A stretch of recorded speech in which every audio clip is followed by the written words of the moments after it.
Thank you.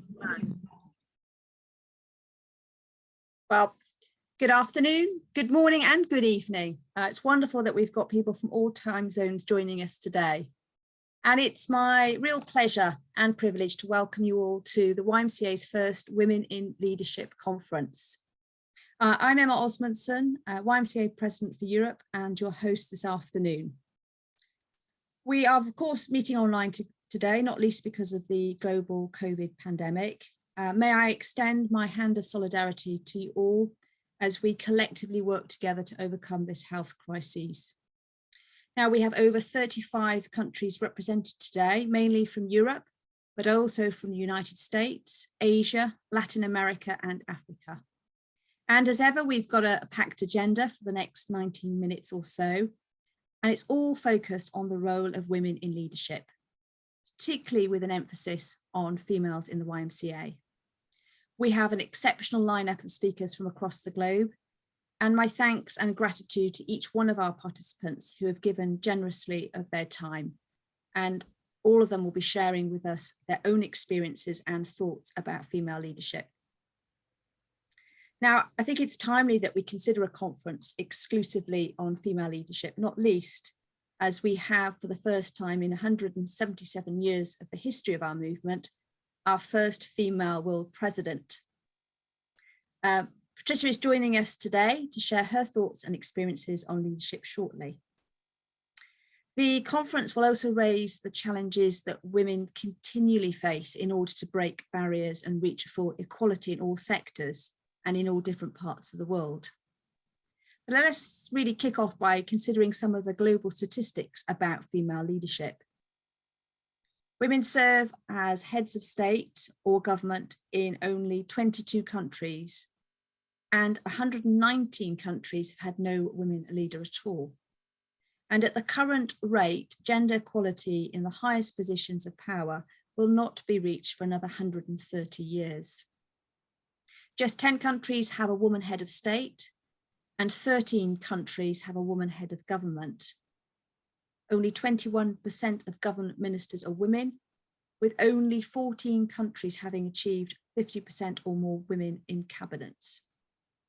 The European Commission, that's the executive branch of the European Union, has a woman president, Mrs. Ursula von der Leyen, and only, sadly, 9 out of the 26 commissioners are women.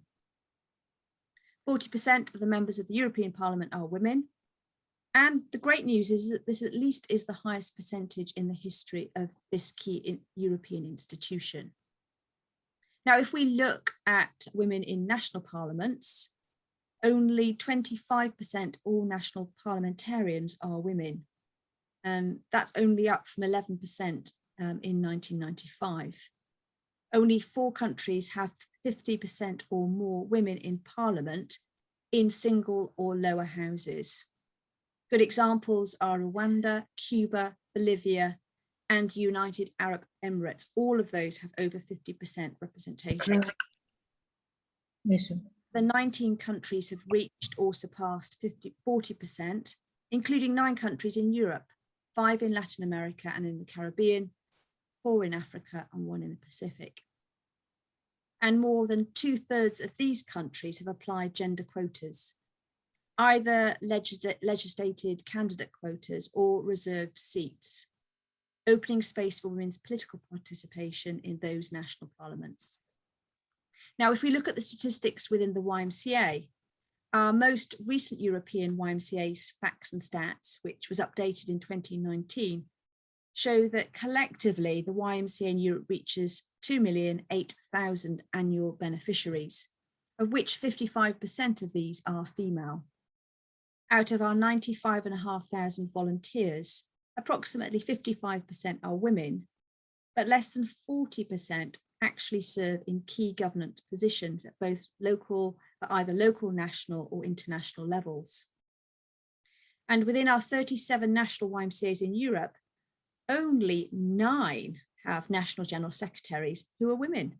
And we've got 3 of those with us this afternoon speaking. This seems to be the tendency around the YMCA movement, although we do not have the updated statistics from other YMCA regions to back this up. Within our own YMCA Europe's governance and management structures, our executive committee has 5 women and 4 men. And within our staff team, we have a good equal balance of 4 men and 4 women. As YMCA members, we know that our movement is an example of inclusive leadership teams. And in recent years, we have benefited from the work and commitment of women in key governance and management roles.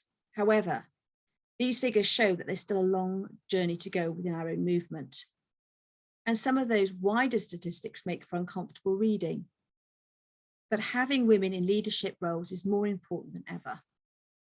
We know that diversity in leadership is good for business, whether your business is for profit, charitable, or for government. The new service economy of tomorrow does not rely on physical strength, but skills that come easily to women, such as determination, attention to detail, and measured thinking. And the female brain is naturally wired for long-term strategic vision and community building. In a world defined by complexity, disruption, and change, today's most successful enterprises are those that bring diverse perspectives and experience to each new challenge. Along with being the right thing to do, diversity and inclusion offer a strategic advantage, especially at the leadership level. This is why it's critically important for the YMCA to look at the challenges women often face and to clear the path for talented and dynamic leaders to rise to the top. Now, our conference today comes off the back of the Generation Equality Forum that took place in Paris earlier this month. This high-level United Nations event, in partnership with the Council of Women World Leaders, brought together female world leaders to discuss ambitious and urgent actions to ensure that women and young people in all their diversity are promoted as leaders and supported as a force for positive change and progress. The conference concluded with the announcement of a bold gender equality commitment and a launch of a global 5-year action journey to accelerate gender equality by 2026. And I think it's no coincidence that this gender equality commitment comes at a critical moment as the world assesses the disproportionate and negative impact that COVID-19 has had on women and girls. Gender equality advocates have pressed for gender responsive stimuli and recovery plans to ensure that women and girls are not left behind as the world rebuilds. Only last year, the word she-cession was coined to describe what was happening to the global economy. Women were nearly twice as likely as men to lose their jobs. Now, new data from the International Labour Organization shows that based on current trends, the COVID recovery is sexist too. Men as a group have already regained all the jobs they lost, but women are still losing theirs. In fact, 2 million more women are expected to leave the workforce this year, adding to the 13 million in 2020. Now, the pandemic and the early trends of the recovery make the case for action perfectly clear. Women face structural barriers that have made them more vulnerable to the pandemic's impacts, and eliminating these barriers will jumpstart the recovery. For example, jobs that women tend to do more than men, perhaps waitressing, flight attendants, hotel workers, they were really squeezed particularly hard due to the COVID restrictions. Women already did about 3/4 of the cleaning, cooking, child rearing, the unpaid work that, according to economists, make all paid work possible. And with schools for a time closed and everyone staying closer to home, there's more demand for caregiving than ever before. At the same time, disruptions to health systems put important services like family planning and prenatal care out of the reach of millions of women. Add it all up and you see how various effects of the pandemic have conspired to rob women and girls of opportunity. Now, we see powerful examples of women's leadership every single day, yet women are still elbowed out of positions of power around the world. There are 225 COVID-19 task forces across 137 countries, but only 24% of the people serving on them are women. The only way to choose a different future is to guarantee that women are in the room and they are making pivotal decisions. But what about the girls in YMCA Europe? What can we do from both a local and international perspective to ensure that we empower them and provide them with the much needed space and qualities to become a leader? Now, a woman's perception of leadership begins not with academic success or her first big break or when she's named to a position of power. The trajectory of female leadership starts much earlier and is defined by key influences throughout life. Imagine a young girl, perhaps a daughter, a niece, or the girl down the street. She's smart, she's ambitious. She believes in herself and her abilities. From a young age, she has the desire to lead, to inspire others to greatness and to surpass expectations to better the world. Yet, as she grows up, two elements will affect her ability to lead: confidence and connections. Throughout her life, she will either receive what she needs to build these two components of leadership, or she won't. This afternoon, our presenters and panelists are all women who serve as role models for how to lead and how to become leaders. They have each taken their local, national, and global YMCA organizations to new heights. They've shown other women the possibilities and the power they hold in their own hands. Yet for all these achievements, these women represent too small a percentage of leaders overall. Now, what experiences move these women forward? How can we empower more women to follow in their footsteps? The answers to these questions could be critical to empowering all women. Now, to kick off our conference and to start answering some of these questions, it's my privilege and honor to introduce Patricia Pelton, President of the World YMCA. Thank you, Madam President. Thank you so much, Emma, for that lovely introduction. Dear President Emma, General Secretary Juan, and all distinguished women and male ally speakers and participants. You know, I was thrilled when Juan and Emma asked me to bring greetings to the YMCA Europe Women's Leadership Conference. Even more so when I saw the list of speakers and understood that many of the amazing female leaders of the YMCA and our sister organization, the YWCA, are speaking today. A special hello to each of you. It's great to see you. On behalf of the World YMCA Executive Committee, and I believe there are 3 and perhaps more executive committee members also participating today, I bring greetings and best wishes. I will certainly be informing the World Executive Committee of this conference, and I want to thank YMCA Europe for your leadership in organizing this relevant event. Not long ago, I spoke at the APAY Gender Equity Committee Symposium on International Women's Day. And in the fall of 2018, Ywca held a Women's Leadership Conference. It was interesting because it was organized for 100 people, but because of the vast enthusiasm, registration was finally cut off at 500. And those, of course, were the in-person days. Clearly, YMCA women and male allies want and need these events. So why now? Why should we be interested in women's leadership in the YMCA? Emma has gone through some of the points where we cannot be complacent. We must keep working on this issue. When I was elected as the first female president of World YMCA, countless young women spoke to me concerned that their leadership in their YMCAs was predominantly male. As Emma said, data is not easily available, and it's really an opportunity for improvement to collect some better data on diversity in the YMCA. But what we find is that, yes, women still have a long way to go in the YMCA. YMCA Europe is one of the better examples of gender equity in the YMCA, but as we've heard, often that doesn't translate to equity in the leadership and decision-making positions. We are at a very special moment when we have many firsts.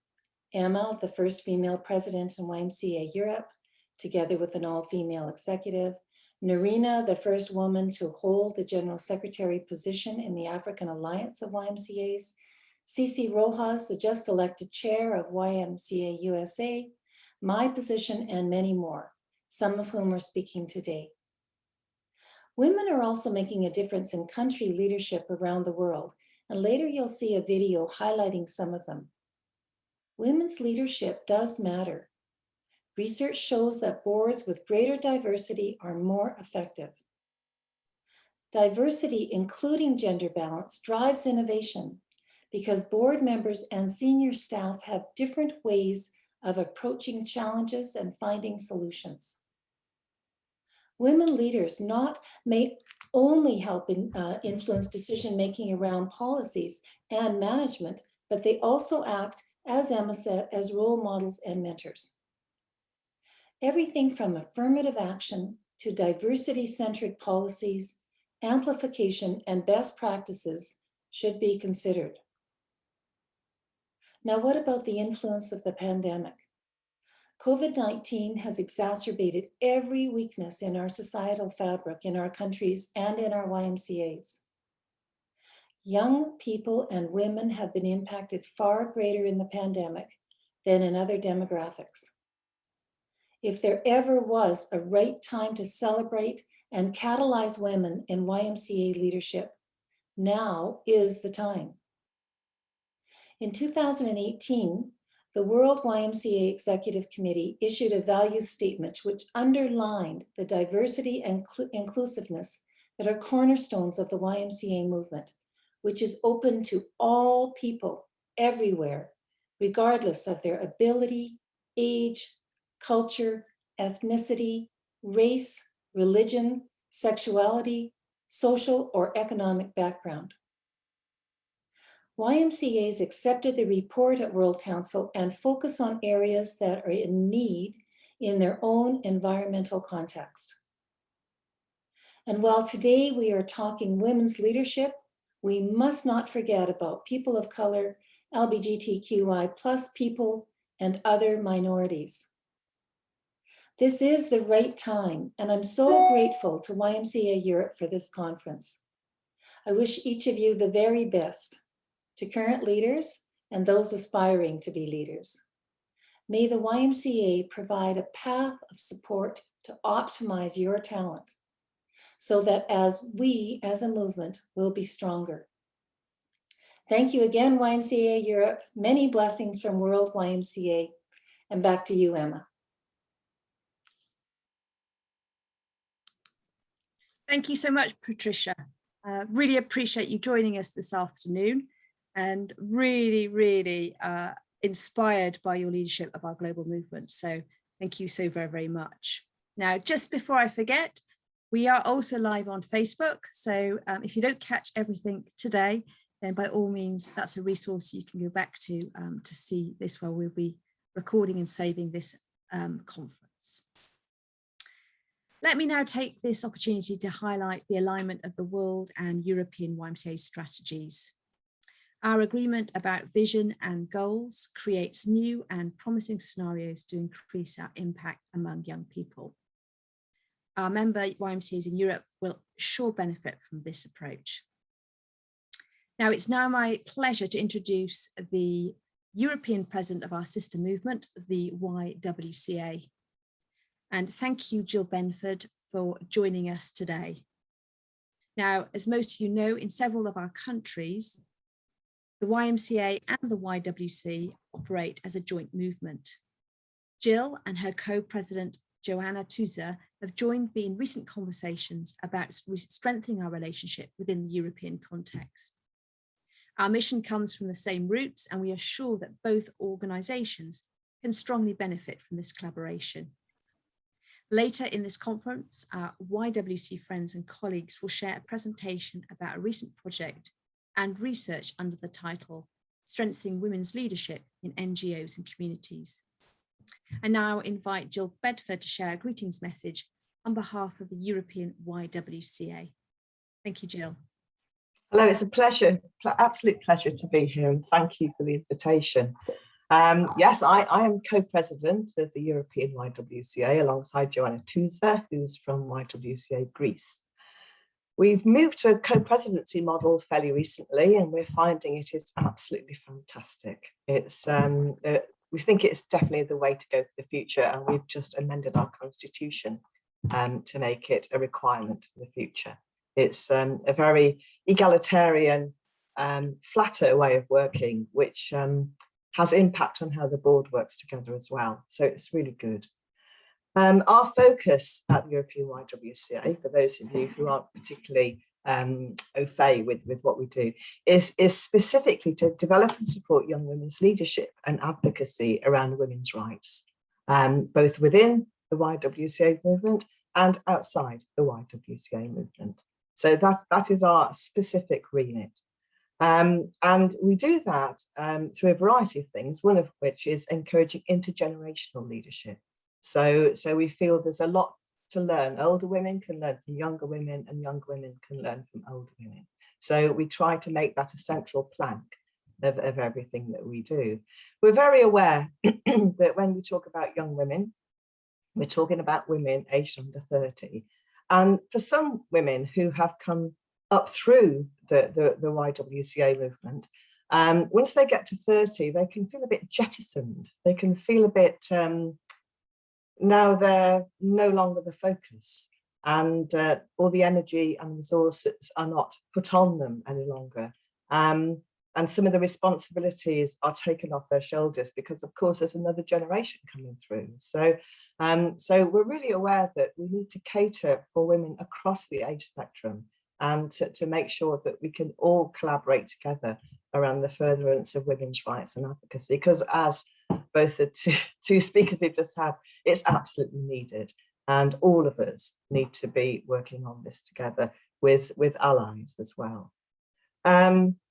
What's good for us this year is that 2021 is our 50th anniversary. So we've got lots of things in place with all the different national YWCAs. Will be celebrating this and sharing what it is they're all doing. And we have members from 26 countries across Europe, from Ireland to Armenia, from Norway, right the way down to Malta. So we are a very varied group for a European context. And I just want to say very quickly about how COVID has really impacted on our members in three ways. One is reducing financial streams of funding, and so having to lay off workers where they do employ people. At the same time, a lot of pressure on the volunteers that keep this movement going through additional responsibilities as women that we've just heard about. Women have to pick up the pieces when things start to fall apart. And as well as that, there's an additional need for their services. So it really is a perfect storm for our members. And it's been very, very difficult the last 18 months, 15 to 18 months. And at one point, we felt that our movement was going to fall apart, because the energy, there was a complete vacuum of energy at the centre. Thankfully, that feels like it's now rebuilding itself again.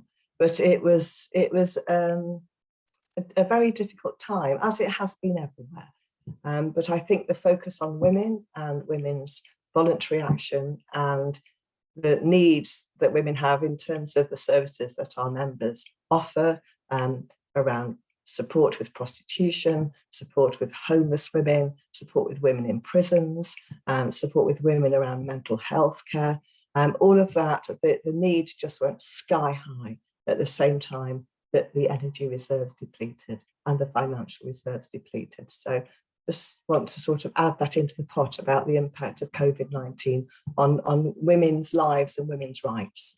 So anyway, that's me. I don't want to take any more time. Thank you again for this opportunity. I look forward to the rest of the conference. Thank you, Jill. It's been a real pleasure to get to know you and some of the members of the YWCA, and I'm really looking forward to getting out and meeting more of the members of the movement and getting a better understanding of the great work that you do. And I do hope, like the whole of the YMCA movement, we will return and build back stronger as a consequence of COVID-19. So I think key message is collaboration, working together, and how we can collectively bring more opportunity for younger people. So thank you, Jill, for being with us. Now, we were due to initiate a virtual journey to the other side of the world and receive a message from the elected chair of the board of YMCA of the United States of America, Cici Rojas. Sadly, this has not been possible at the very last minute. As area president, I have the privilege to serve with Cici at the Executive Committee of World YMCA, and we all benefit from Cici's leadership skills and commitment. So hopefully we can tap into her again for a future conference event.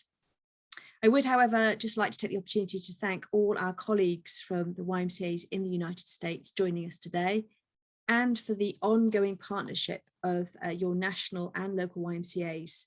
YMCA Europe and our member movements have been blessed with your joint working over the past 48 years. Now, we really wanted this conference to have a global dimension. Women's empowerment is, after all, a global issue, and social, cultural, even political contexts have an impact on the role that women play in each world region. Therefore, we've been seeking examples of world leadership, and we didn't want to focus only just in Europe. And therefore, this afternoon, we're going to continue our journey going to Africa. Next, we will hear from our keynote speaker, who was born in Equatorial Guinea in Western Africa, who is joining us from Madrid in Spain. It's my great honor and pleasure to introduce Mrs. Purificación Angu Ondu. And she has committed her life to promote the status of women in her country, within Africa and the whole world. She was the first woman in her country to study at university, after which she worked as a teacher. In her lifetime, she has suffered exile for 7 years after being arrested several times for political reasons.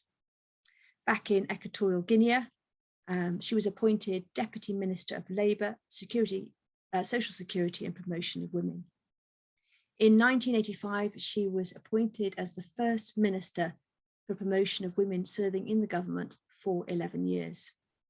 She's the ambassador for her country in different African nations, Cameroon and Chad, and ambassador in the United States and to Spain. She has served at the United Nations and with different NGOs with a focus on women's empowerment and promotion. Now, just ahead of hearing from Mrs. Angu Ondu, I just inform you that there is an opportunity after her presentation for questions. Please, can I ask you to use the chat icon to ask any questions, which I will pick up later. Thank you.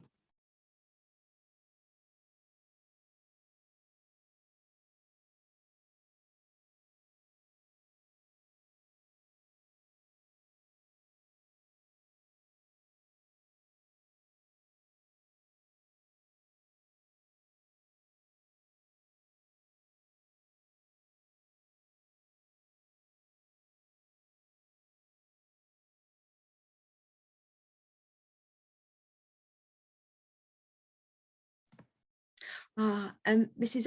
Angu Ondu, I think you might still be on mute. Apologies.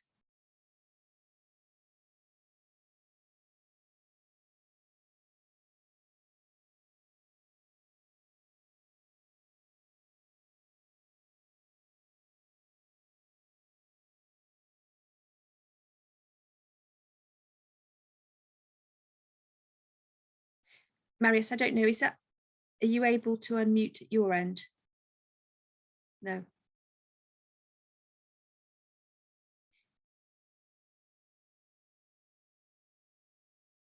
It's usually if you hover on your picture on the top right hand corner. Yeah. That's great. Fabulous. Thank you. Sorry. Madam President, it is an honor to share my personal experience of women's social leadership in the context of my country, Equatorial Guinea, as pioneer in the struggle for women's emancipation and gender equality. My wish is that in the May, if may serve as reference in your own source for social justice. I graduated from the first class of teacher trained to relieve the civil servant of a Spanish metropolis. Through a letter, assumed the commitment to promote the emancipation of women in order to contribute to national reconstruction policy, initiated after the military coup d'etat in 1979. This disposed the dictatorship that had reigned in the country since its independence in 1978. In effect, the policy of restructuring the state resent the depopulation resulting from the repressive policy of the dictatorship, the lack of preparation of the male elite, and the relegation of the female population to family support. This traditional role of women included the preschool education of children and the support of the domestic economy, important tasks for the projected social transformation of the country. In this context, in order to optimize the contribution of women to the national reconstruction, I was essentially to devise action aimed at improving the social, political, and economic situation, essentially through social and educational programs. This function will be the responsibility of a ministerial department created specifically for the purpose in 1981, the Ministry for the Promotion of Women, to which I was appointed minister, the first woman to hold such a position. At the head of that ministry, I established a program called Sensitization of Women for Integration in the Development Process.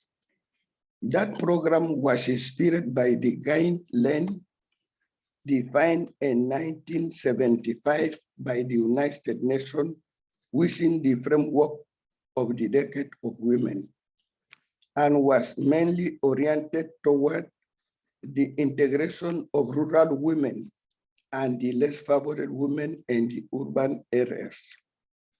That political program for the social economic integration of women was articulated around two main axes: social integration through the renewal of the role traditionally assigned to women, and economic emancipation through the insertion in program aimed at stimulating their contribution to the household economy. This consisted in serving women from their traditional gender role that they had assumed with fatalism. I focused on lowering premature pregnancy and marriage, as well the rate of primary school dropout due to deferment.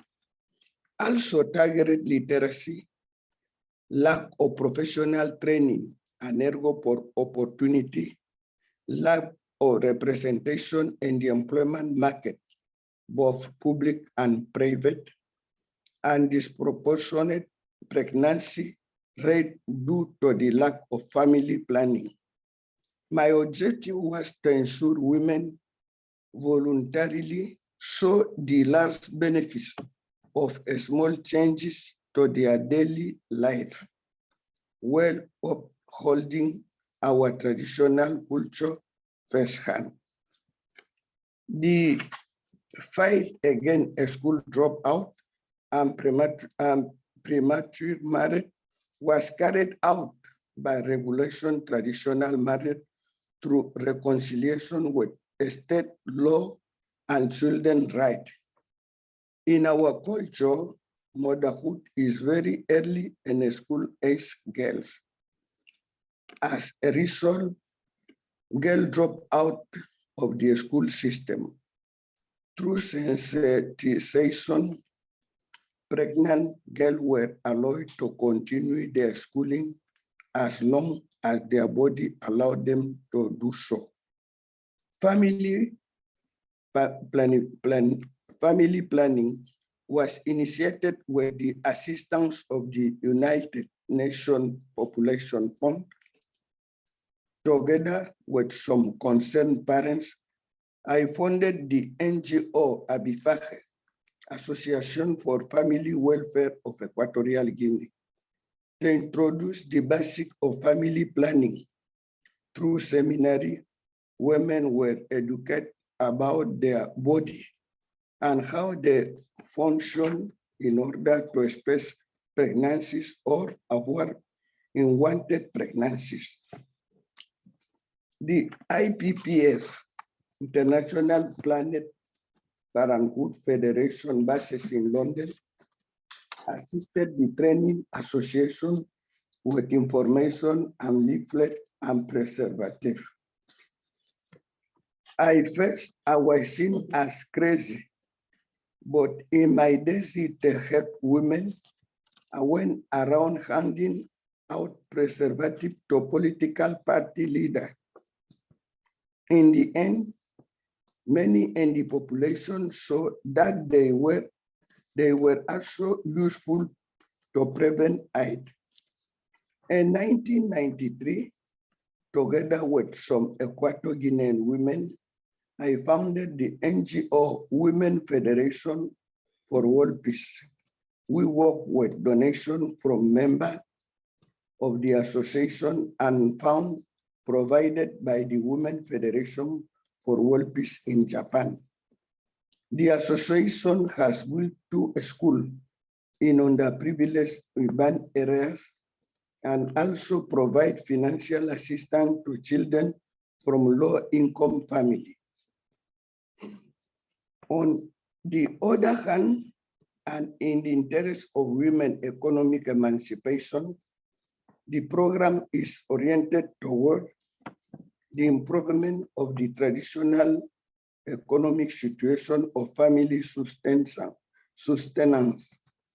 the grouping in associative framework for the production of surpluses, assistance in the organization of association for women, funding, financing for the acquisition of tools for the transformation or surplus production in order to introduce into local market.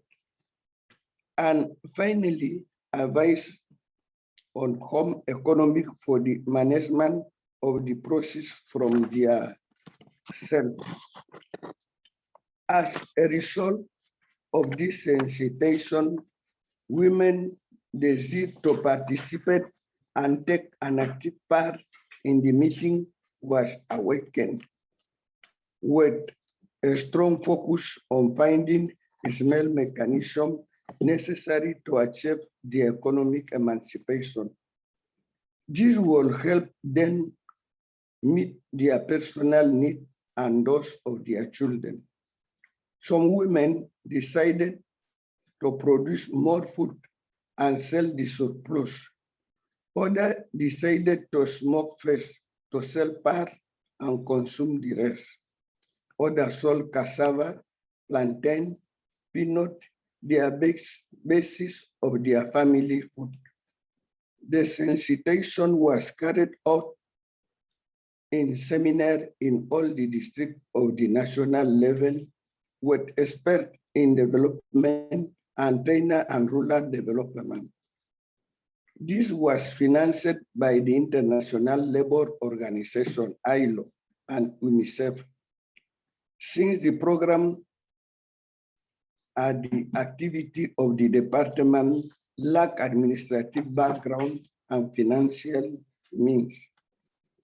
At the end of the training, the ILO financed several pieces of equipment: the oven for smoking fish, the presses for making palm oil, and a small mill for making cassava flour. Many husbands and fathers were grateful for the result of this program. During my tenure as head of ministry, I learned a lot from the women on the different culture of Equatorial Guinea and from the women of other countries with whom I had many exchanges, especially French women through the French Ministry of Cooperation, the Federation of Soviet Women, the Federation of China Women, and the Institute for Women in Spain. To support young women who had children of a school age, I decided to create the first nursery where they could leave their children in the morning and attend their courses. The nursery also serves to that women who work outside their homes in the civil service, in the market, and on the farm in agriculture for food production could entrust their children in the nursery. After the experience gained in the social field, I continued to serve my country as diplomat from 2000 to 2020 in Cameroon, United States, and Spain as ambassador. I've contributed to strengthening of my country, its international prestige, and the enhancement of his image. I have reformed and defended our cultural syncretism based on our Bantu root and the Spanish linguistics and cultural legacy, resulting from 200 years of colonization. In conclusion, it is very important for government and the young women listening to me to promote the empowerment of women through training. This can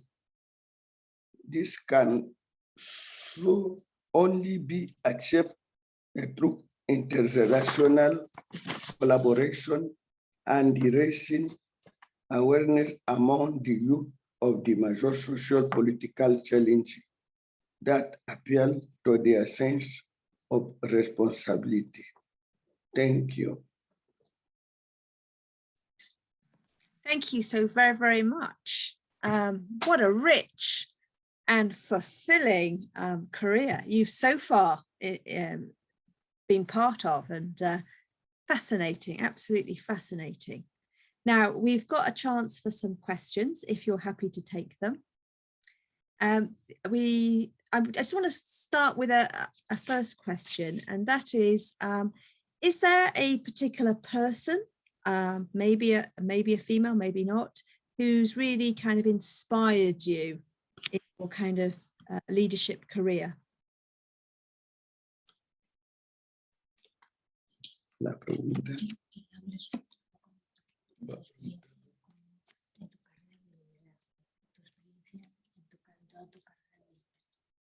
But I give that is my experience. Yes. No.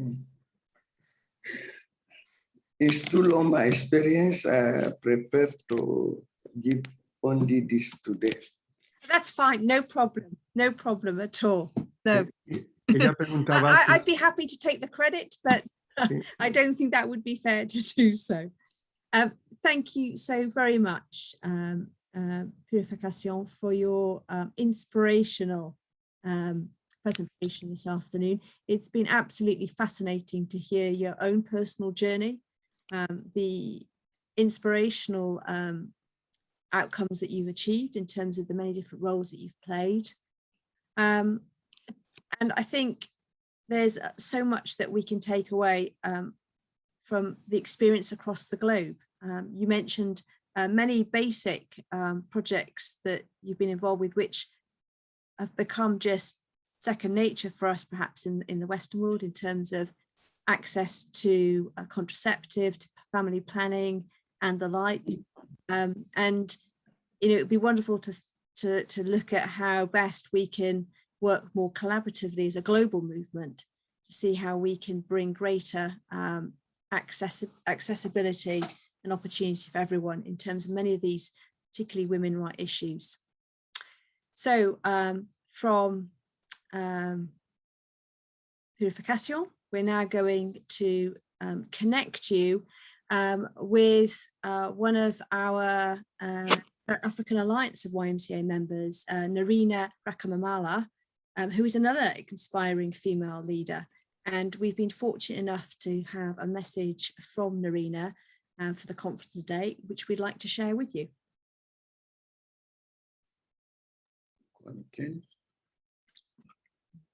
Hello, Nirina Rakutumalala here, sending you warm greetings from the Africa Alliance of YMCAs.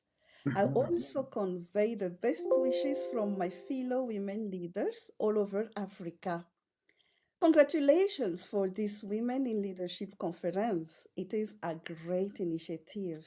It is not only highlighting the great roles of the women in the leadership of the YMCA movement in Europe, I believe it is also offering a space to exchange and share, hence to learn, grow, and support each other. Women leaders in the YMCAs in Europe are true inspiration, and you have achieved a lot during this difficult time. We are in admiration of what you have shown. You have shown a great example. This is then to also celebrate the extraordinary resilience and capacities of the female leaders and their meaningful contribution to the cause of the movement, particularly for youth empowerment, equal opportunities, and social justice in Europe and in the world. And we still navigate in a quite challenging and still unstable situation.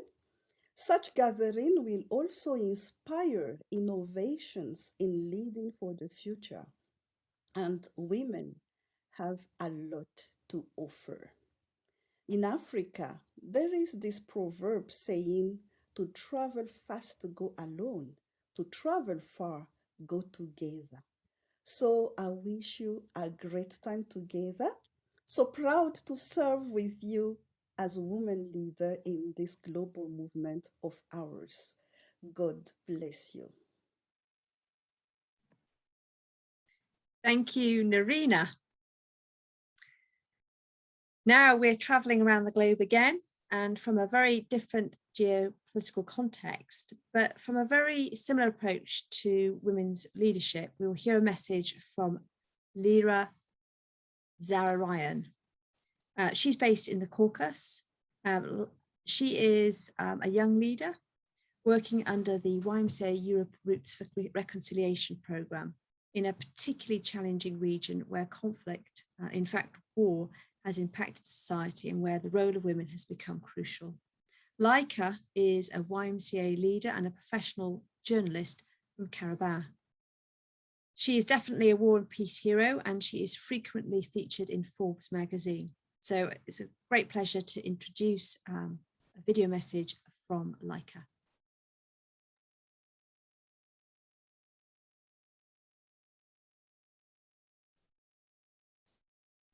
Hello everyone, my name is Ywca and I was born and raised in Nagorno-Karabakh, a conflict country which is not recognized by any country in the world. I joined YMCA in 2015. It's a very special environment and a very special place for me, where I have learned a lot.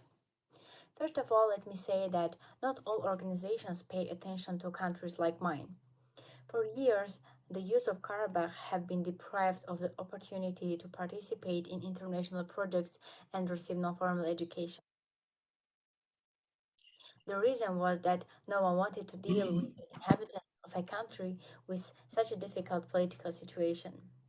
However, YMCA looked at us as human beings and gave us the opportunity to live like other young people. It's a great and safe space, safe environment for women to succeed as leaders, to grow as leaders. You will not encounter any kind of discrimination here. On the contrary, the family encourages everyone to be better today than they were yesterday. The first time I participated in YMCA Europe program within the framework of Peacework Institute, it was a life-changing point for me. I fell in love with YMCA. Today I work as a journalist, but my first steps towards the digital world were made in YMCA again. We had assignments where we had to provide visual materials that would describe our event.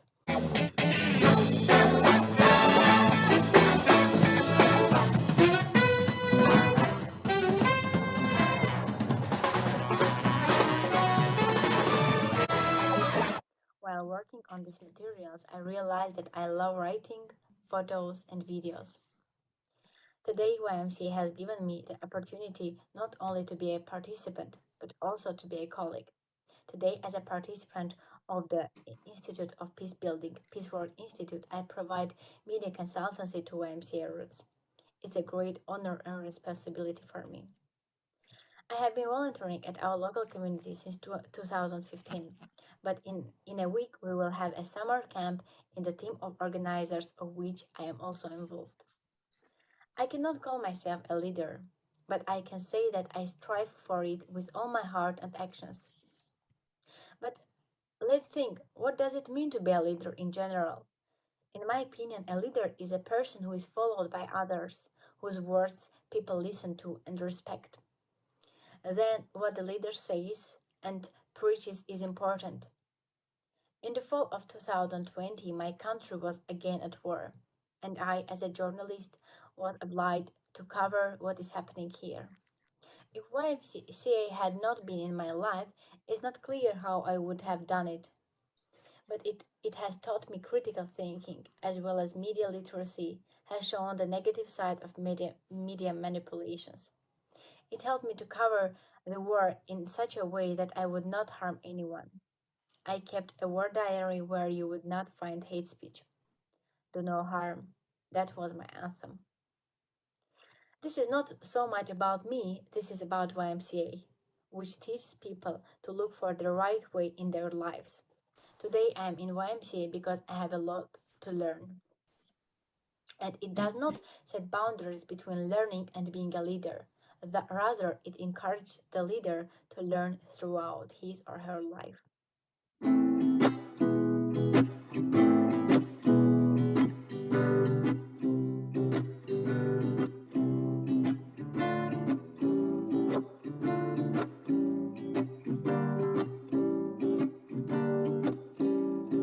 Roots for reconciliation, you've changed my imagination. You brought the peace to our hearts. You lead the light in our minds. New friends with their stories, new ways for peace warriors, way of life full of adventures. It's like fairy tale about mystical creatures.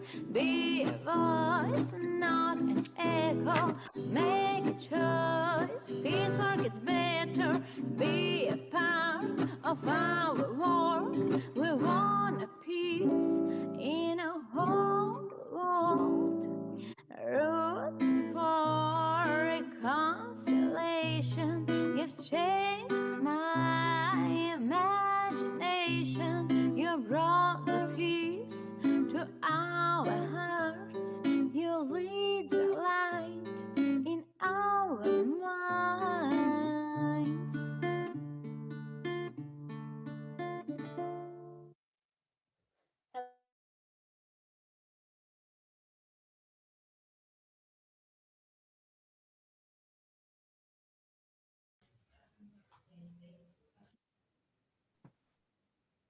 Apologies. Thanks very much to Ywca, and just wonderful to see the effectiveness of one of the many working programs that we offer as part of YMCA Europe and the Roots for Reconciliation. So thank you, Ywca, and for that wonderful song of hope and peace. Now, I'm delighted to introduce another female young leader from Europe. Matilda Tull is from Norway, and she has grown as a leader within the YMCA at all levels, local, national, European, and global. Matilda has contributed to YMCA Europe, strengthening our youth empowerment strategy, and now serves on the World Alliance Executive Committee. Under Patricia Pelton's leadership, Matilda and I work together as part of the European representatives at the world level of YMCA governance. Matilda will share some thoughts and facilitate a panel discussion amongst 3 colleagues representing different regional and organisational YMCA realities in Europe. And today it's my privilege to introduce you to Kerry Riley, the National General Secretary of YMCA Scotland, Vlada Vidolakova, President of YMCA Czech Republic, and Dorina Luka-Davis, National General Secretary of YMCA Kosovo. Thank you, Matilda, for joining us this afternoon, and the floor is all yours. Thank you so much, Emma, and especially for that inspiring video from Ywca in Armenia. To follow up on the panel here now with other strong leaders from the movement, it's a great honor to facilitate this panel today. And we have 3 panelists that has a long background from our movement, which you introduced, Emma. But before I introduce our panelists more in depth, as you said, I'm asked to share a personal thought on the meaning of women in leadership. At the same time that I'm honored to facilitate this conversation today, I think it's really a really difficult topic. Honestly, I wish that there was no need to have a conference like the one we are having here today. But as we have heard earlier today as well, we still have a long way to go. So thank you for taking initiative, and I hope this is the first one of many other initiatives coming in the future as well. For me, it was when I entered the international arena through the YMCA, and that I realized that it's still a long way to go before we reach gender equality in the world and in our movement. The combination of being young and woman has taught me many lessons on my personal journey, and I'm still learning every day. Either if it's in Norway, where I live now, through joining meetings to learn and share experiences and challenges with the inspiring leaders of the YWCA here in Oslo, or fellow sisters in both the YWCA group, or we have another one which is the United Sisters here in Oslo, or through informal meetings with strong leaders I meet on my way that can help me with a global perspective. So just some small short examples. But today I'm looking very much forward to learn more about some new perspectives of strong and experienced leaders in our movement that have been part of the YMCA for a long, long time. Vladi, Kerry, and Dorina, and to all of you that are listening here today and on Facebook on a later stage. This meeting is not a webinar, and I see many of you have the video on already, but if you have the ability to turn your video on, please do. And also post your questions in the chat, and we will do our best to come back to them at the end of this session. And now I will introduce each of the panelists with a glimpse of their background from the movement, followed up by a question. So Vladi, I would like to start with you. You've been a part of the YMCA since you were a teenager, and first through TENSing, as I believe, and you have played a crucial role in the YMCA Europe, a part of the European TENSing group, the ETS, as both member and later chairperson of the ETS. And you've been part of the World YMCA programs, including being a graduate of the first cohort of the Change Agent program. I would like to also share with all of you here today that Vladi is the first female president in Czech Republic YMCA. And you were also the first one on the 30 years at the time you were elected. So Vladi, could you please share some comments about the social cultural context in your society and how you describe real women empowerment considering that context? Yeah, thank you, Mathilde, for a nice introduction. You said strong and experienced leaders. I'm not sure, I'm still learning, still every day something new, same as you. But I come from the Czech Republic, which is a country, post-communist country. And I was born just at the eve of revolution in '89. And I grew up my whole life, or like my teenager years, in a free country. And even though before there was a strong stress on gender equality, but you know what it means in communist country, with you have no freedom, there is not really any freedom to decide what you want to do or where you want to go. Yeah, that sound. Maybe this might help. Better? Okay. Sweet. Yeah. So I thought my whole life that I have unlimited options and opportunities because I grew up in a free country in quite a good region, and everything was just peachy. I got my education. I finished my university. I do not live in a conservative country, so the freedom is here to decide what you want to do and where you want to go. So I thought about it and look at the numbers, and the numbers are of course getting better, but I found out that there's only 30% of businesses in Czech Republic run by women. The rest is all like men business. I always felt welcome in the YMCA, and I never really experienced any problem with being female. More usually there was being young, which was the problem. But when I look at the numbers, it's very similar to the businesses. It's only 30% of women in the leadership positions. So even stepping up to the president position was quite a challenge for me.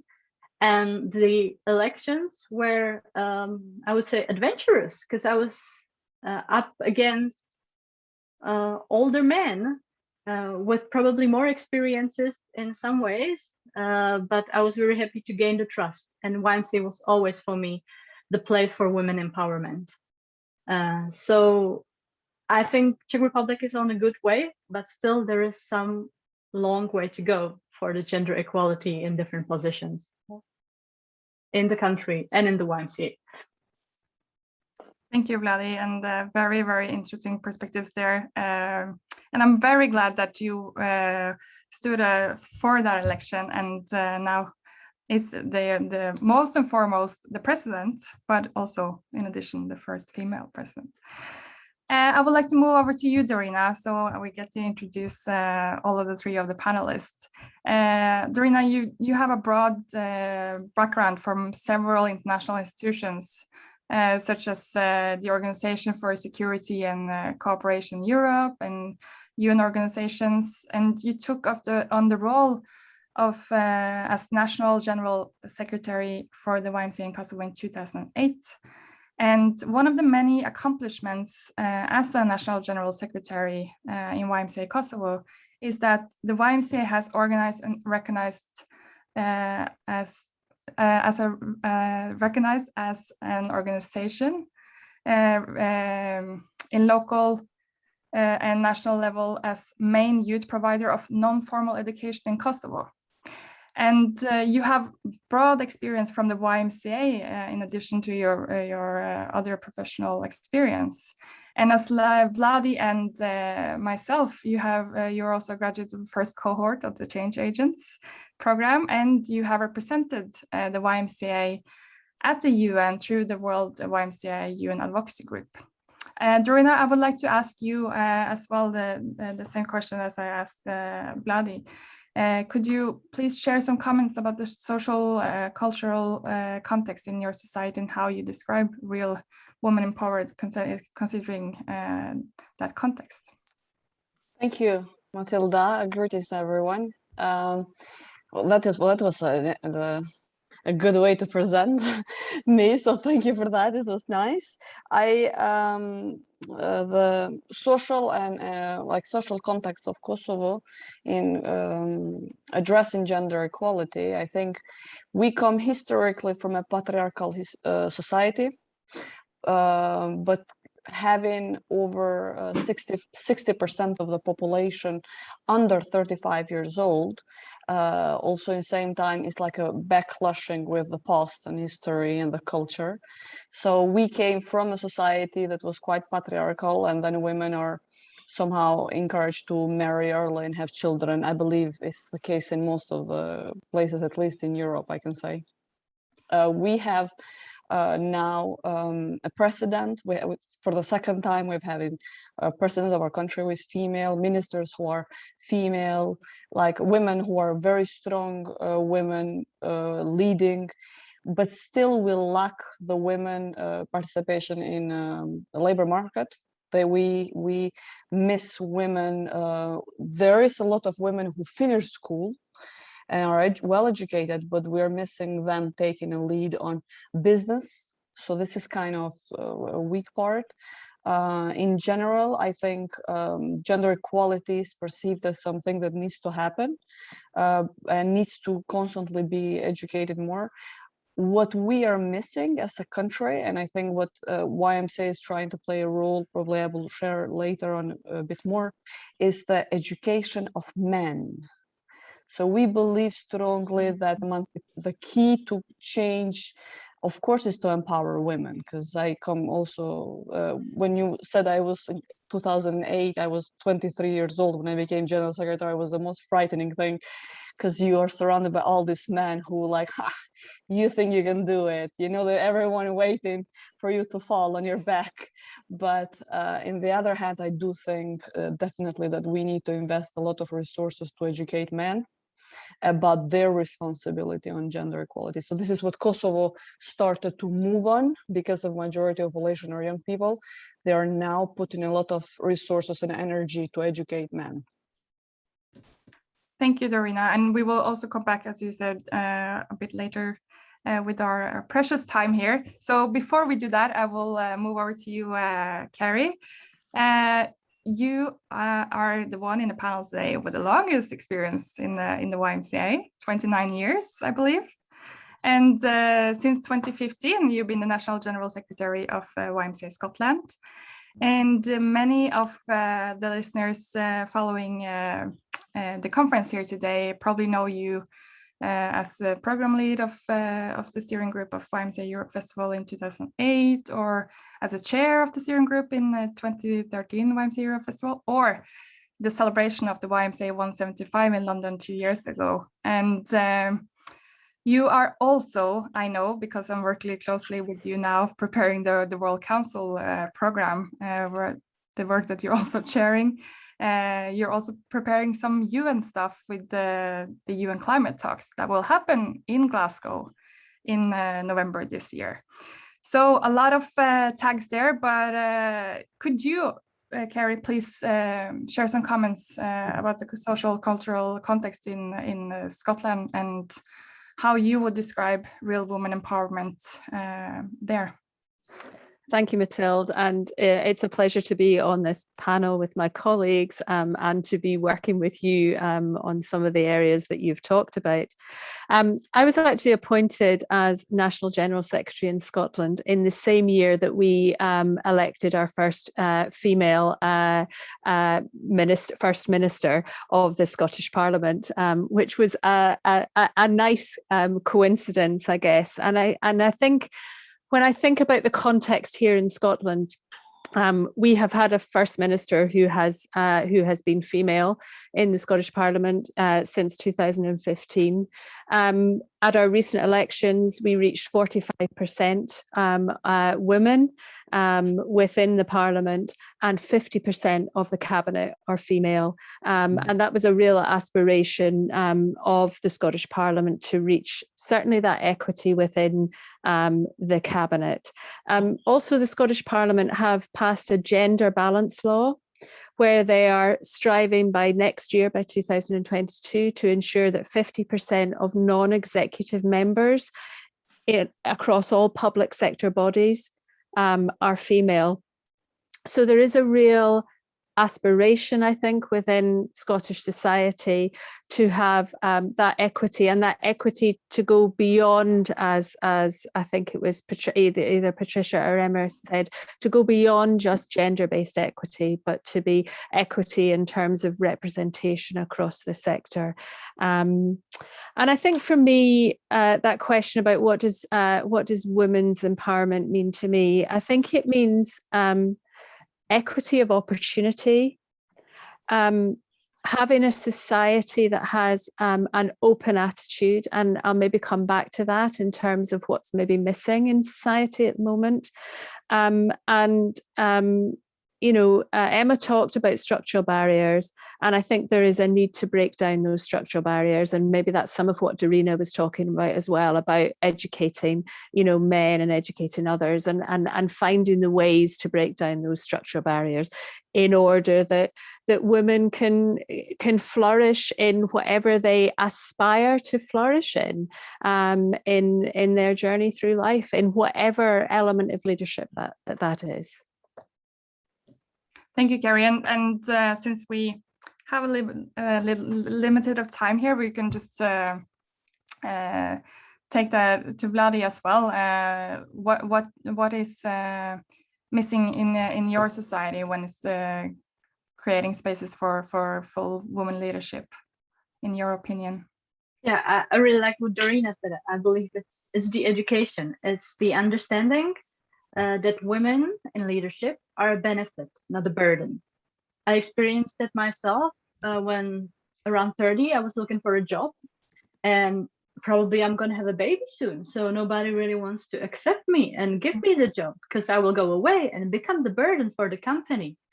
So that was a big challenge. And I don't think it should be like that, because women sometimes have babies, but they still have other qualities than just the motherhood and going away. So it's worth having them. So I believe it's the education, and I think the NGOs in Czech Republic are doing a really good job. Me working with the Duke of Edinburgh's International Award, I can see it there by most of the participants being women, because this is the space where they get to create their life skills, because that's what formal education doesn't bring. They don't teach us life skills. And it's the same with the Czech YMCA. That's where the life skills come from. And for the young women, a place to aspire to anything they want to. Thank you, Vladi. And Dorina, you started a great conversation here, picking up on the education of men. Is there any aspect you would like to add to that, both Carrie or Dorina, or should we agree on that point that first step, education of men is one of the key points missing in your society? It's like a puzzle, I guess. One part, of course, I think a big part that needs missing is education of men, as I just mentioned, but it's also society in general, putting the needs and understanding the young women and women in general. I think a lot of times society misses out a lot because they do not listen to women. What do they have to say? How they have to contribute? It's like, I feel when there is no gender equality, it could be a government, could be an NGO, could be a business, could be YMCA. By not fully women participation, they're missing out. So that's the education behind it, I think, is the awareness, because women bring so much, then societies will be much better. And then that's awareness. I think that awareness is what we're missing. And Carrie? Yeah, I think societal attitude is a big thing, and I think I speak as a mother of 2 teenage children, and I remember when Patricia was talking about the conference, the women's inaugural USA Women's Leadership Conference, and I remember going to a workshop, and it was entitled something like "Drifting in a Minivan in the Fast Lane," and it was about the juggle of leadership and motherhood and being a woman in society, and I have a really supportive husband, but it's me that carries the timetable of all my kids, the timetable of where they've got to be, what they've got to do, what's happening next, what the family are doing, when the dog's going to the vet, when, you know, all of that plus your professional role. And I think that has not changed in years. And I also think that the press have a big role to play. So when we had a female prime minister in the UK, the press would talk about the fact she was wearing her kitten heels. The press never talk about the fact that our current Prime Minister, Boris Johnson, wears scruffy shoes. So there is something that is permitted in society to make comments about how female leaders look and how they appear. And if they are assertive, they're bullies. Whereas if it's a male, they're assertive. If they are forceful, they are aggressive or they're overpowering. Whereas if it's a male, they're strong. So I still think there is a big thing in terms of societal attitudes and how female leaders are perceived and also reported on. Thank you, Carrie. And I would then like to ask you one question before we open up for, it's a lively conversation in the chat. So just before we open up for the questions there, I would like to just then take the pointer at ourselves in the movement. How in your opinion, and based on your broad experience, how shall the YMCA strengthen women leadership at all levels? That easy, simple question that can be answered in one sentence. I'm just being ironically, but if you can, the best you can answer that question, we'll love to hear your view on that. Vladi? Yeah, of course, the answer isn't easy. For us in the Czech Republic, I would say it's important not to really separate men and women, because we don't want to create this fight. We want to put women in more of the leadership positions, but we don't want them to feel better than men or like braver or like this. So it's about the education of men and women both. For the women to know that there is space for them and they can grow and be leaders, and for the men to understand that women are a key part of the whole society, of their whole lives, of our planet. And so, and I would say is that, yeah, we don't want to create a fight between men and women. We want to have the equality. Yeah, and that's what the YMCA should strengthen, and also probably say that we are the Young Men's Christian Association, but here I am, the female president of the association. So it's possible. And yeah, I just needed to learn it and hear it from someone that I can attend this organization. And here I am. So spread the word. We're open to anyone. Thank you, Vladi. Dorina, in your opinion, yeah, what I do? Maybe I can just share a few examples that is like what we have been doing in Kosovo. That would be great. One is we are targeting teenagers from age 14 to join a project called Ywca, where boys and girls learn together about gender equality. And we have been doing that for like 6 years now, and we see outstanding results. And a lot of times it comes out on evaluation, girls saying no one taught us about the gender equality law or the paternity or maternity leave or how these things work. Like no school is not teaching us that. And then at the same time it also comes out from young men saying why we are never involved in this. This is interesting to learn. So this kind of thing, it shows the societies are not yet there. But the other thing that we have done is there was a lot of pressure from our assembly and board about putting quota, and there was a lot of hot discussions about this. In the end, after a lot of work in groups, it's like, how do we put women in higher position? We have 90% of our employees are all women. So it's like, and they were like, are we actually discriminating men in our YMCA? So there were a lot of conversation going on. And in the end, after a long working groups, we came to a conclusion in our board.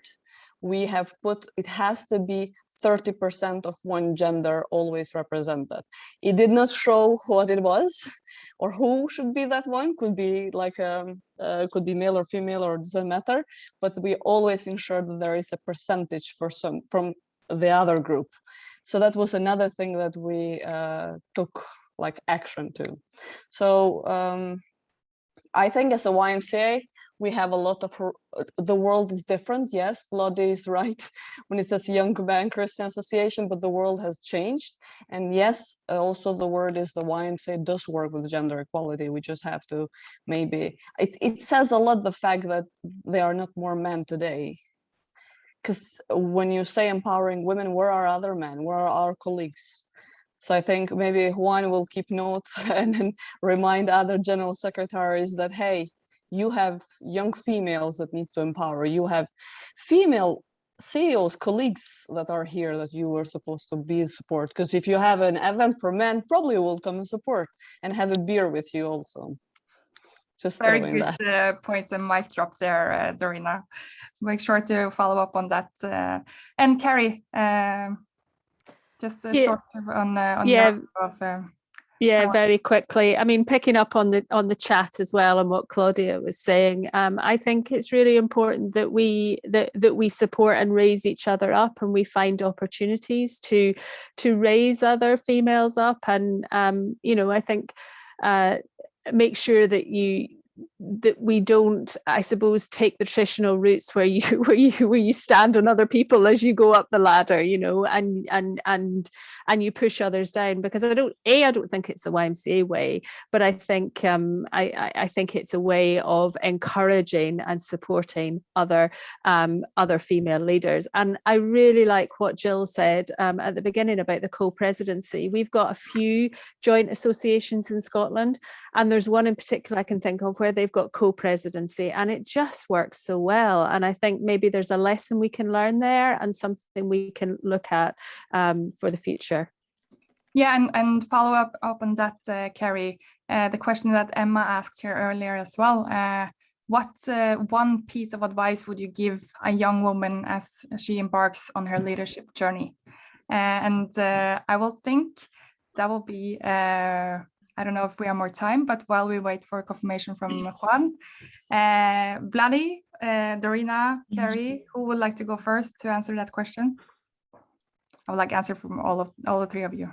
I have a very quick answer. Believe in yourself and lift up other females around you. Vladi?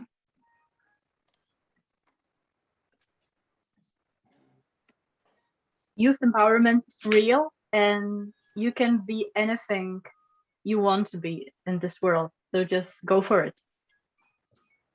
Dorina? All of the above. And I think you just don't accept no for an answer. Yeah. And yes, I also agree very much with Carrie. You should support other women. There is, Madeleine Albright has said that there is a special hell for women who don't support other women. So I do think we need to put that in mind. You don't accept no. You go for what you believe, but also pull other women up, because that makes us better leaders. Have you seen what men do? We don't want to do that. And also from the chat here, be brave. We have so many very encouraging comments here and questions. And Marina, you're also picking up on what Dorina said on there's not that many male staff here. So we definitely have some good improving points until the next conversation. And I think I will leave it there. Dear panelists, thank you so much for sharing your insight. And I've learned so much, and I look forward to continue this conversation, and perhaps we can have a meeting where it's to the point that we can have a open male-female and conversation for the movement. And on that note, I will then follow up with introduction to our sister organization, the YWCA. And Jill, you will share with us the I don't remember here from my notes what it's called, but you probably know it. Fine. But please share with us. You have some interesting findings from a research, I believe, a survey. So please, the floor is yours, Jill. Great, thank you very much. I think Marius is going to put the PowerPoint up. It is a PowerPoint, but there's not many words on it, so it won't be a case of just reading out what's on the PowerPoint. So I'm just waiting for this presentation to be uploaded. But I'll just start speaking. We got involved in an Erasmus Plus project called SHINE, and it's called Strengthening Women's Leadership in NGOs and Communities. And we have partners in Ireland, UK, Italy, and Denmark. Internally within the European YWCA, we have a small working group that consists of YWCAs from Ireland, Poland, Scotland, and of course the European board is also involved as well. And I'm from the European board, so I'm involved in that capacity. And the resource makes the case for women's leadership. It actually just makes the case for women's leadership using lots of the arguments that have been here today. And it explores the barriers that women face in their leadership journeys. And it then presents some ideas for NGOs and communities to try and strengthen women's leadership in their own organisations. So this resource is aimed at NGOs and communities. It's not necessarily aimed at women themselves. There is another resource which will come out next year, which is an open learning resource, which is aimed at women themselves around their own leadership journeys. So this is a 2-year project with these 2 aspects to it, if that makes sense. So we asked our members about their barriers, and we asked, we got 10 of our member associations responded, from Norway to Greece and Ireland to Armenia. And if we could have the next slide, that would be great. We asked them what were the 3 personal barriers that stop women embracing leadership for themselves, and these are the thoughts and messages we give to ourselves, and they're associated with previous experiences and relationships and social conditioning as well, which was, I think, was a part of the previous discussion. So if we can give the next slide, that would be brilliant. And this is the word cloud that came up from all the input that we got. And we can see that family, confidence, time, fear, work, authority, children, yourself, status. I mean, there's everything that we would expect to be there when we talk about what influences our own, the little voice in our ears that say, oh, you can't do that, or, you know, oh, you'll never do that, or they won't let you, or all those sorts of things, thinking that stop us embracing new opportunities and challenges. If we can have the next slide, thanks, Marius. And then we asked them about cultural barriers to leadership, and we got some responses that were not just words, but these. And so some of the national YWCAs got back saying, well, in our society, women can't address men on leadership. It feels an impossible thing to do. You cannot criticise. You cannot say, why are there not more women involved in governments or leadership positions? That's a conversation which is prescribed, really, which is not acceptable. And then we got these 2 other ones here. Women with a good education cannot be tamed, therefore they're thought to be uncontrollable, which I found particularly shocking, that women need to be tamed. I thought that was very telling. And women's place is seen as being in the kitchen.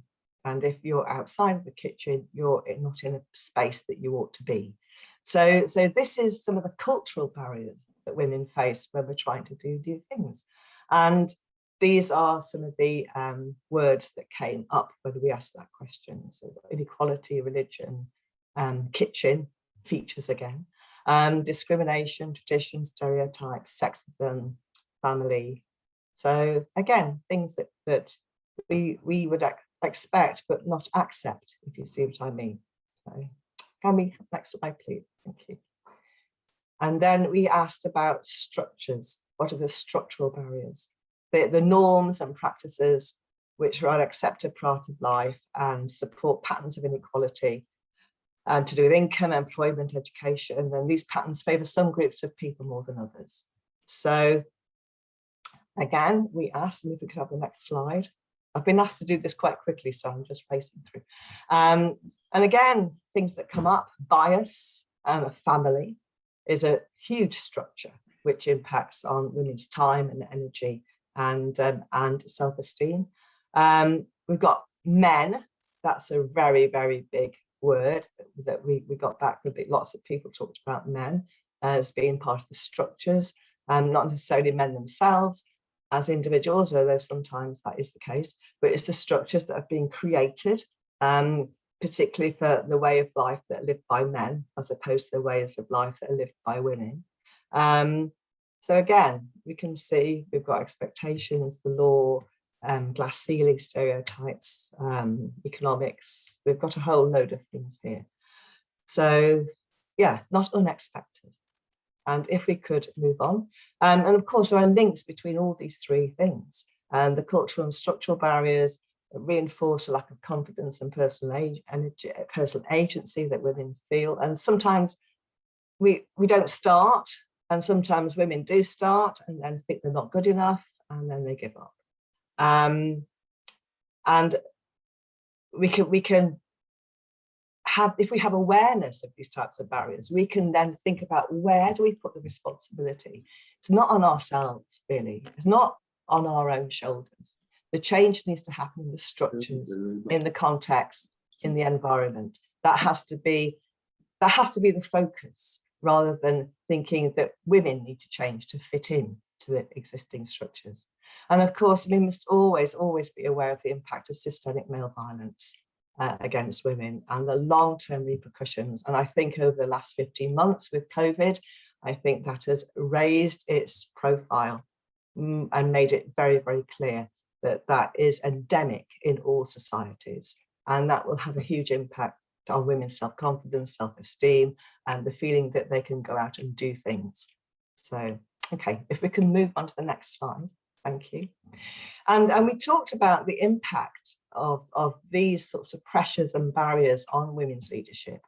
And one of these we call the Zappa effect, which is that you start out, you think, I'm going to do this, I'm going to get out there and I'm going to do this. And then you meet resistance, you meet criticism, you meet different levels of expectation for men and women. I know, just talking about now, about the way that press talk about men and the way the press talk about women. And it's like a fly swatter. We've got someone here who's a fly swatter, you know, smack you down and you think, oh, I'm not doing that again. That was far too painful. I'm just going to stay in my own comfort zone. And for those women who get beyond that, maybe, find that there's this glass ceiling there. They can see that stuff is going on up there, but actually they keep banging their head against it, and it's not working for them. There's no one there helping them up. There's no one there putting a ladder in place. There's no one there actually changing the framework, so it doesn't have to be a ceiling in the first place. And then we have the thing called the imposter syndrome, where we do, and I still get that. No, I'm 65 years old, for goodness sake, you know, why do I still feel that? But I do still feel it. And I think most women, if they're honest, will say at times in their lives, they expect someone to say, I know you, I know you actually can't do it really, and you're just kidding us, and actually we can see right through you, and yeah, you're rubbish. So, I mean, that's a very, very casual way of saying it, but yes, lots of women experience the imposter syndrome, fear of being found out, that they maybe don't feel as confident as what they are portraying. Maybe they don't feel as self-assured as what they can see some other people might be looking much more assured than they are and sound like they know what they're talking about. Anyway, all those sorts of internal processes. And then something called the slippery floor, which came from YWCA Greece, which I thought was a fantastic metaphor. And it talks about the unwritten rules that you don't know about, but everybody else does. And actually, it's like walking on a slippery floor because you don't know if you're breaking the rules, you don't know. And these are unwritten cultural rules. And often, as a woman in a leadership position, you are micromanaged and you are put under the magnifying glass. And it all feels a bit like a slippery floor.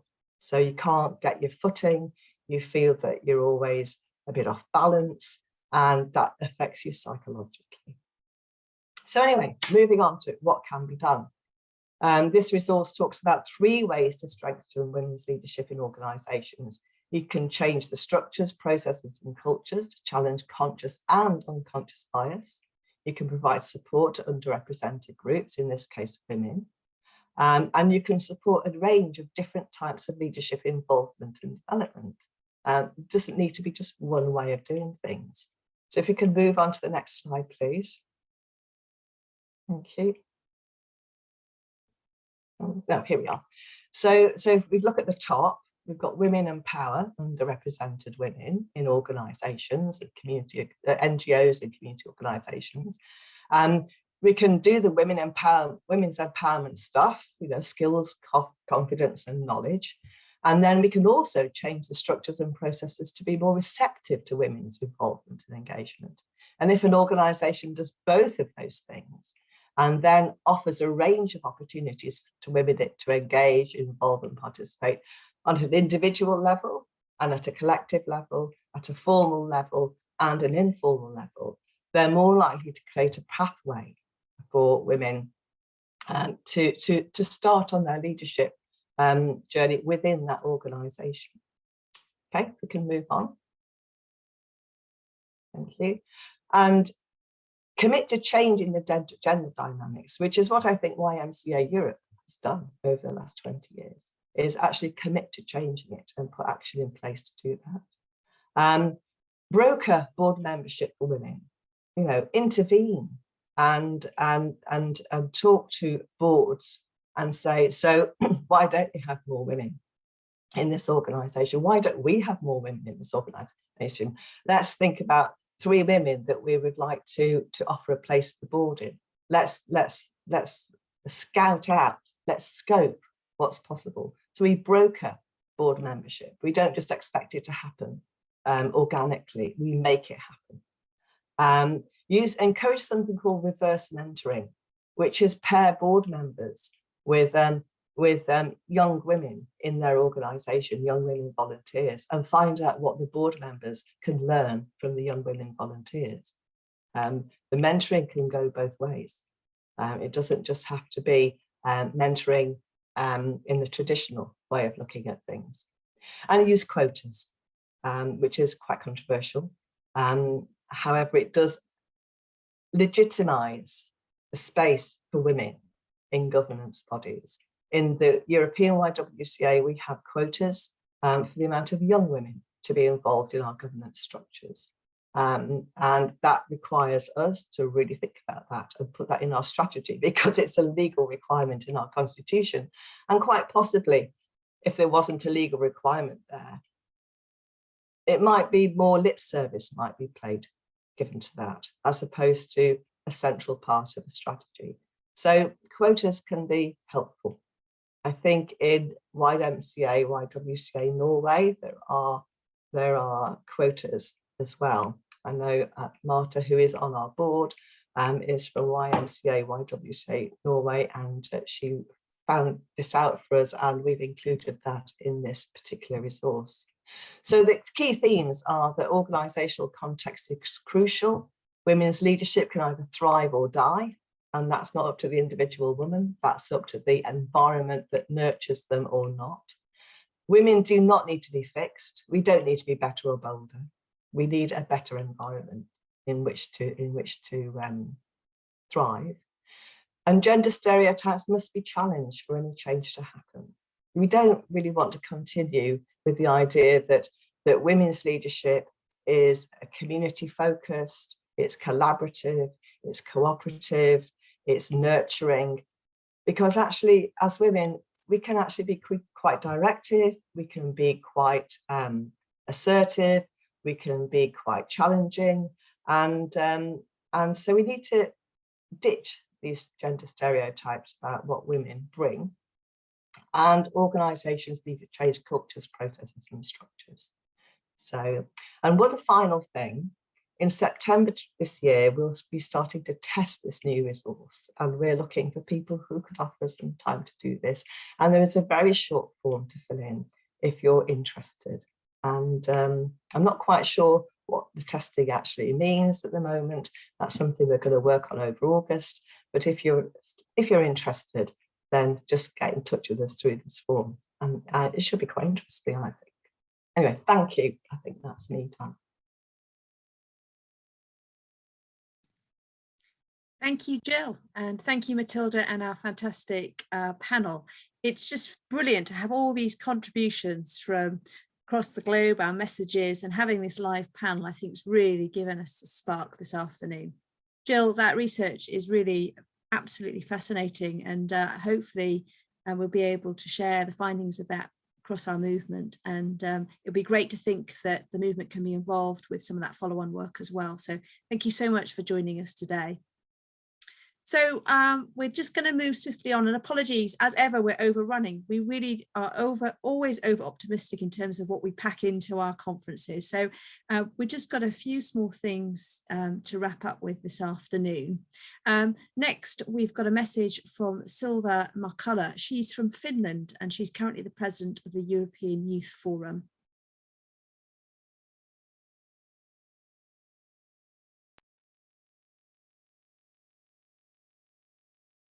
A woman in leadership has to prove herself time and again, capable and competent of doing the job that she's been appointed to, in ways that a man in that position would never even be questioned about.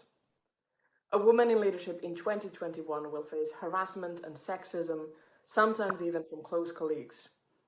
And all of this is what women will face already on their paths of becoming leaders, and for many, it will cut that journey short. My name is Silja Markula, and I'm the president of the European Youth Forum, the largest platform of youth organizations in the world. And I'm very delighted to send you my warmest greetings for your first ever Women in Leadership conference. With this video, I hope I can share with you some of the challenges that young women, including myself, face as leaders, and how we in the NGO world can contribute to tackling some of those. The barriers that we face, they come in many forms. Sometimes it's more subtle, sometimes it's intentional, sometimes it isn't. Sometimes it may just seem tiny and harmless, but in the end, there is no such thing as harmless sexism, harmless harassment, harmless misogyny, and all of these are structural. These are things that women face every single day, and even more so if they're from a marginalized group.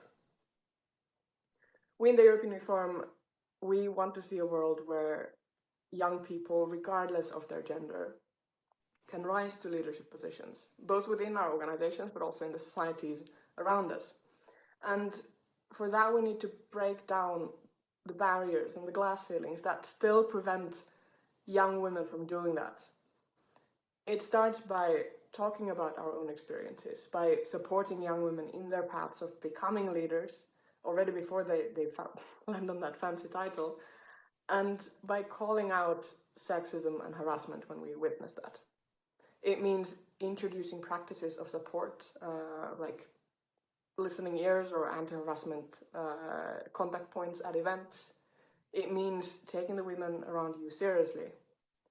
And it means questioning and reshaping the structures in our societies that make inequality persist.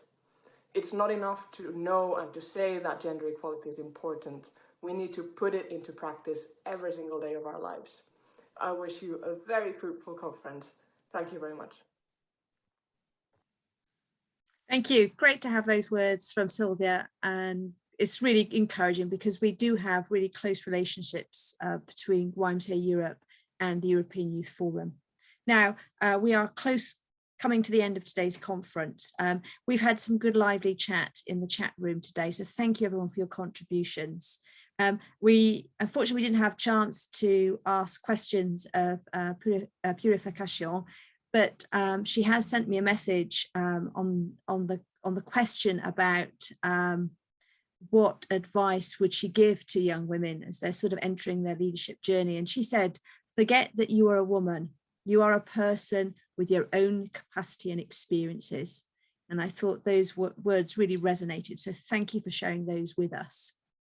So as we close today's conference, we'd just like to share a few quotes from other contemporary female world leaders from different contexts. We were hoping to have some of them to make personal messages to us, but they all have very busy work schedules of those that are still alive anyway. So we've got some quotations from Ursula von der Leyen, who's the President of the European Commission, from Kamala Harris, obviously the Vice President of the USA, and Nadia Murad from Iraq, who's a Nobel Peace Prize winner, and finally from Mother Teresa. So just a final moment of some quotations, and then I'll close our conference for this afternoon.